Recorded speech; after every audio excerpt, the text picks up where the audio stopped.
자신만의 영어 아바타를 만들면 참 좋겠다라는 저는 생각을 했어요.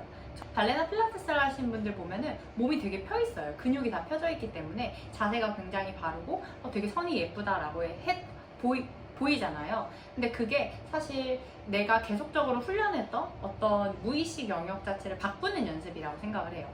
네, 안녕하세요. 오늘은 제가 그 영어 초보자들 그리고 영어 정체기를 겪으신 분들을 위한 영상을 이제 하나 만들게 되었습니다. 우선은 영어의 정체기가 올 때는 당연히 오죠. 늘 오죠. 매일 오고 주기적으로 찾아오고 인사를 항상 무난 인사하듯이 정말 자주 오더라고요. 저도 충분히 알고 뭔가 어떤 글을 읽었을 때 대명사라는 것들이 규정이 안 될 때 좀 그런 것들이 많이 오는 것 같고요. 직관적인 단어라 그래서 바로 이제 한글과 바로 의미를 알아듣는 단어들 같은 경우, 예를 들어 그냥 형용사라든지 happy, sad 이런 식으로는 그냥 바로 알잖아요.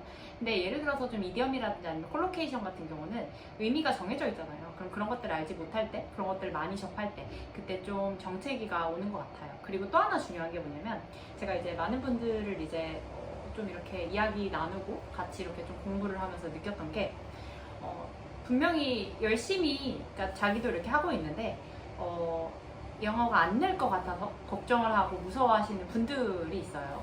근데 이렇게 조금 더 깊게 같이 이야기를 해보면 어떤 문제에 직면하고 있냐면요, 나는 해도 안 될 거라는 이런 장벽이 있더라고요. 그게 뭐냐면 무의식을 지배하는 영역인데요. 우리의 생각은 의식과 이제 무의식으로 나눠지잖아요. 의식은 우리가 계속 깨어있다라고 생각을 하는데, 무의식은 내가 생각하지 않고 바로 나오는 행동들, 그러니까 습관과 같은 영역이에요. 예를 들어서 제가 최근에 필라테스를 체험으로 이제 수업을 듣게 됐어요. 근데 저는 여성분들이 왜 배에 맨날 이렇게 힘을 주고 꼿꼿하게 서 있는지, 저도 이제 자세가 좀 펴졌는데 이렇게 몰랐는데 이게 코어 근육을 강화시키는 거더라고요. 그러면 코어 근육이 강화가 되면 안쪽 근육에 속근육을 쓰게 되기 때문에 몸에서 어떻게 서 있거나 우리는 저항을 받으면 결국 어떤 근육이든 몸은 근육을 쓰게 돼 있어요. 근데 예를 들어 하체가 발달하신 부분을 우리는 하체 비만이라고 하는데, 그 용어가 있는 게 아니라 그냥 바깥쪽 근육을 많이 사용하신 분들이 하체가 발달이 되었기 때문에 단거리 선수라든지 아니면 장거리 선수 체형이 다르잖아요. 그럼 그거는 내가 어떤 근육을 사용했는지에 따라 다르더라고요. 그래서 제가 선생님한테 배에 힘을 주고 있으면 되냐라고 했을 때, 배에 힘을 준다기보다 그 배꼽에서부터 단전으로까지 끌어올려서 몸 자체의 척추가 제대로 잘 설 수 있도록 몸의 균형을 맞추는 작업을 해야 된다라고 하시더라고요. 그래서 뭔가 유산소 운동을 엄청 많이 하지 않으신데도 몸 자체를 굉장히 유지를 하고 하루에 50분 정도만 운동을 하는데도 그런 밸런스를 다 유지하시더라고요. 그래서 제대로 배워두면 뭐든지 다 도움이 되겠다라는 생각이 들었어요. 이 이야기를 왜 꺼내드리냐면요, 필라테스 선생님들은 필라테스 수련을 통해서 그 동작들을 내재화를 하잖아요. 그러다 보니까 일상생활 속에서 걷는 동작들도 다 하나하나 신경을 쓰시더라고요.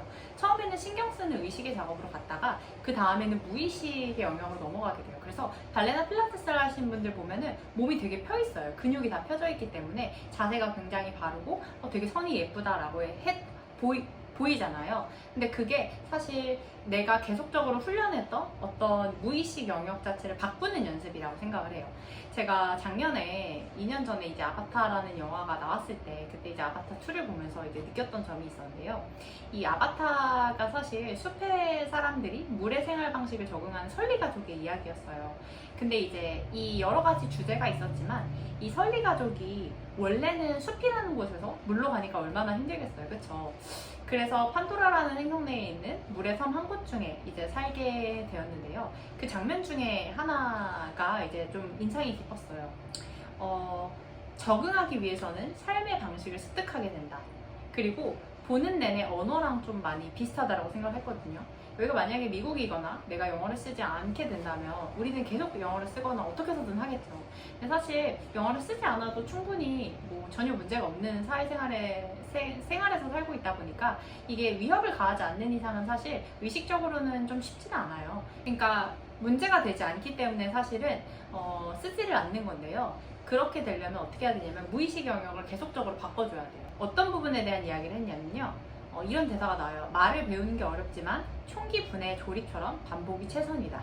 총기를 분해해서 다시 조립을 하고 그걸 다시 또 분해를 시키고 또 조립을 하고, 그렇게 언어도 분해를 하고 또 조립을 해보고 말을 해보고 들어보고 또 말해보고 뱉어보고 틀리고 고치고, 그런 과정이 사실 정말 최선이거든요. 근데 여기서 정말 중요한 건 뭐였냐면요, 자신만의 영어 아바타를 만들면 참 좋겠다라는 저는 생각을 했어요. 저 같은 경우도 예를 들어서 제가 유튜브에서 나오거나 블로그에서 나왔을 때는 제 이제 닉네임이 민효예요. 근데 원래 이름은 효민이거든요. 그럼 사실 제가 가족들을 만나거나 친구들을 만날 때는 효민으로 이제 존재를 하겠죠, 그쵸? 근데 저 안에 다른 페르소나라는 민효라는 사람은 뭐 책을 한 권 낸 작가이고, 그다음에 세계 여행을 한번 끝냈던 사람이고, 그다음에 영어 관련된 콘텐츠를 지금부터 이제 전하는 유튜브 크리에이터라는 정체성을 지금 갖게 돼요. 그럼 이렇게 정체성을 가지면 사람이 책임감이 강해지거든요. 그것처럼 나한테 나의 영어 이름을 하나씩 부여해 주는 거예요. 그러니까 나의 영어 아바타예요. 그러니까 한국인 나는 영어를 못할지라도 영어 아바타인 나는 잘할 수 있다. 뭐 부캐와 같은 개념이죠. 근데 이렇게 한번 정해두고 나의 부캐에다가 계속 그 아이디어를 주입을 해주시는 거예요. 근데 이게 정말 스노우볼처럼 나중에 커지거든요. 정말 달라져요. 그렇기 때문에 나는 영어를 못해도 괜찮아. 하지만 나의 페르소나, 다른 부캐는 영어를 잘할 거야. 라는 믿음을 가지고 계속 해주시면, 그래서 또 다른 나라는 개념을 꼭 가져가셨으면 좋겠어요.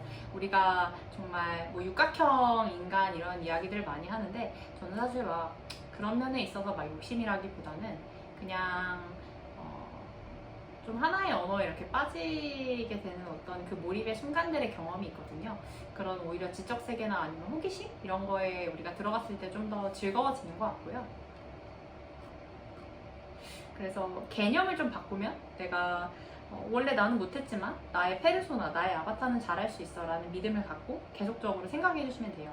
무의식 영역은 90%이기 때문에 당장에 바뀌지 않아요. 다만 그 어토믹 헤빗에서 나왔던 것처럼 1도씩 매일 이렇게 조금씩 바뀌어가다 보면 조금씩 자신이 조금 변해져 있는 걸 느끼실 거예요. 그리고 그게 힘들지 않고 그냥 방향을 조금씩 나도 모르는 사이에 시나브로처럼 그렇게 스며들게 된다고 생각하거든요. 그리고 주변에 계속 노출을 시켜주고 또 일상생활 속에서 계속 생각을 하고, 그렇다 보면 그 생각 자체가 나의 또 다른 나의 그 아바타에 머물게 되면 아마 좀 더 영어가 쉽고 좀 더 즐겁고 너무 그렇게 고통스럽지 않을 것이라고 생각이 됩니다. 네, 감사합니다.